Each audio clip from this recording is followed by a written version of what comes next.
Hello everyone and welcome to another Ableton 11 guide for beginners.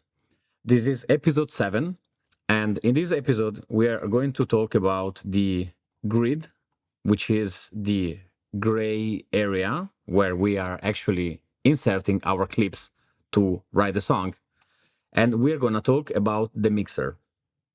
Okay, so after explaining the whole things about layout, we are now going to explain the grid. So the grid of Ableton Live is all this gray part. Let's go to somewhere here where there is less clips. So this is the grid of Ableton Live. The way you can set up the grid and the way the grid works, it's essentially by being able to read the beat time ruler, which is this one here, and the time ruler, which is one here.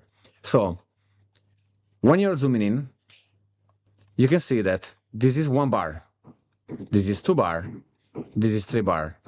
Each bar is made of 4 clicks. So let's put the metronome on. Let's go with the first bar. So each bar has 4 clicks. And this in this method of counting helps me to understand when I want to enter certain element of the song or I don't want them anymore. So I can see here that, for example, I have 8 bar before the click, the first drum start.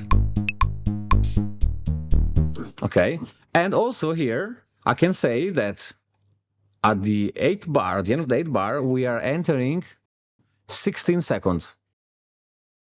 I can see here that our song finishes at 2.24 minutes. So the beat bar is useful for when you are writing the structure, if you want to count always the 4x4 rhythm, which is my main song signature, time signature, which is also the time signature of most electronic dance music. So by following this 4x4, I know that each bar has a 4 click, and I can use those to understand when to start in the structure, when to put elements. And also I can see here how many minutes is going to be the song. So now that we have this cleared out, we can talk about the grid. So this is the grid of Ableton Live. This is where we are actually placing sounds and vocals and drums. So the grid of Ableton Live, when I'm zooming in, you can see that is becoming more and more precise, and when I'm zooming out, you can see like a bigger view. So there are a few modes of the grid. So when you go to the empty grid on the gray matter and you right click, you can see here I have set up my grid to be adaptive narrowest, and that is for me the best way to work on the grid. If I don't want to the adaptive grid and I want the fixed grid and I want to have it at, let's say, 1 bar, which is the length of 4 bit, I can see here that I can move with the mouse of 1 bar only, and when I zoom in, there is always 1 bar visible. There is not going to, and even if I click here, it's not choosing anything because it has to be the length of 1 bar only. So the grid, it's locked of the value of 1 bar. So if I go now and I go to 2 bars, for example, it's gonna have 2 bars only. If I want to have it on 4 bars, it's going to be even longer, 4 bars. And even if I want to zoom in, you can see that it's not selecting anything. So if I want to go on the opposite, if you want to go 116, you can see that now I can move on 116 value.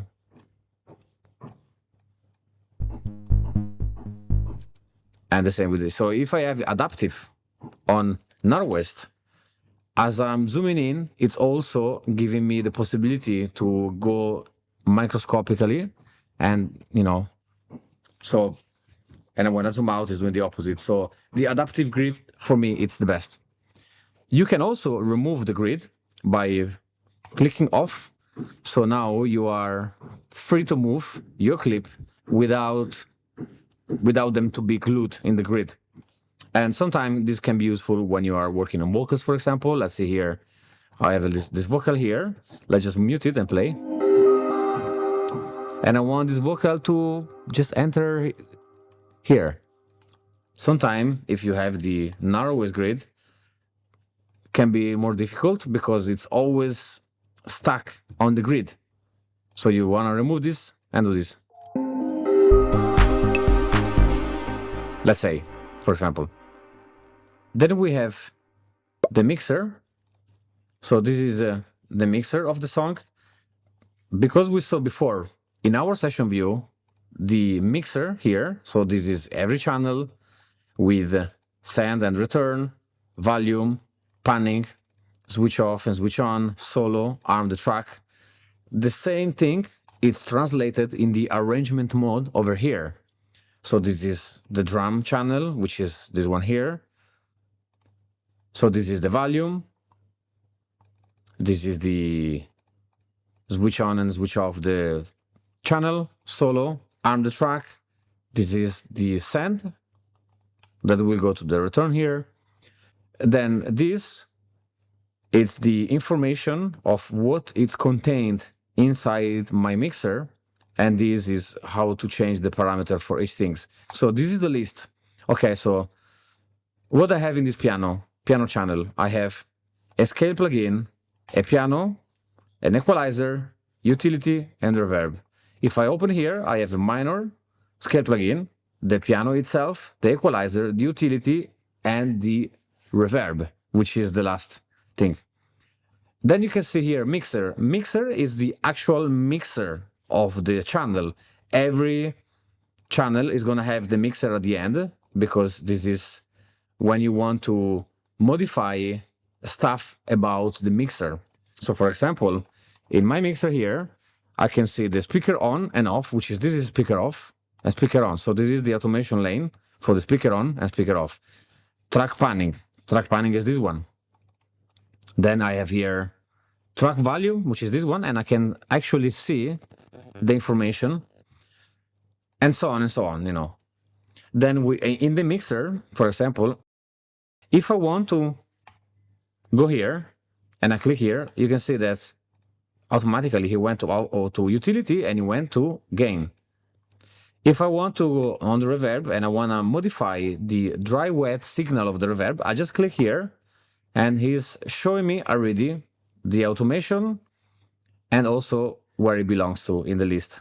If I click here, pre-delay or reverb, if I click here, in the second band frequency, is showing me straight away already, so that I can, if I want to, modify it, and it is writing the automation. So if I want to modify the automation of the gain, I just click in here, and I can just modify it. I can modify the width, and I can draw it. And it will be here, and you can see that there is a red dot, which means that it's been automated. Now let's undo this. So this is how to read the mixer view. Then we have the master channel. This is the song tempo.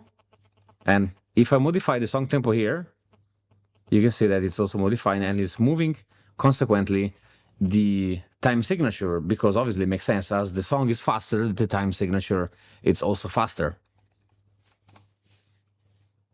And the same with the return. There is the volume of the return. If I want to modify the dry wet signal of the reverb of the return, I just click here and you can tell that it's here as well. And when I move it, it's moving here as well. Then we have, if I press here, the I/O, but the I/O will need another tutorial. But the I/O is basically the routing within each channel. I can do many other things, but we're gonna check this later. The R, it's basically toggling the return. The M, it's toggling the information of the volume, so that you don't want to have this, you don't want to have this. You can have much more space. And this is everything for the episode 7. We covered the grid and the mixer. In the next episode, we're gonna go through the actual editing of the arrangement.